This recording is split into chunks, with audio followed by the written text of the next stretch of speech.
আসসালামু আলাইকুম guys, my daily ব্লগে সবাইকে স্বাগতম।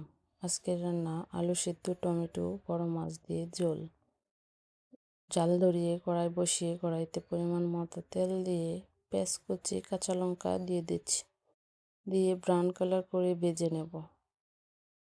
ভাজা শেষে মরিচ গুঁড়া, হলুদ গুঁড়া, ধনিয়া গুঁড়া, লবণ, মাছ একসঙ্গে করে দিয়ে দিচ্ছি। উল্টে পাল্টে করে নাড়ানাড়ি করে তাতে পরিমাণ মতো হালকা একটু পানি দিয়ে কষানোতে দিয়ে দিচ্ছি। তো ঢাকনা আরও একবার নাড়িয়ে ঢাকনা দিয়ে ঢেকে এবার সিদ্ধ আলু, টমেটো, সামান্য পাঁচফোড়ন গুঁড়া দিয়ে আবারও নাড়াচাড়া করে মিশিয়ে একটু ঢাকনা দিয়ে দিচ্ছি। তো ঢাকনা উঠিয়ে পরিমাণ মতো জল দিয়ে দিচ্ছি।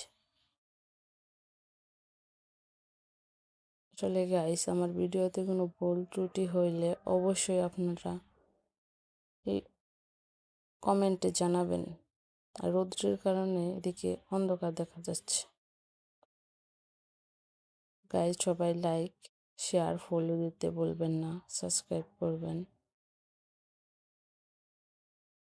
বলতে বলতে আরও একবার ঢাকনা খুলে নাড়িয়ে দিচ্ছি।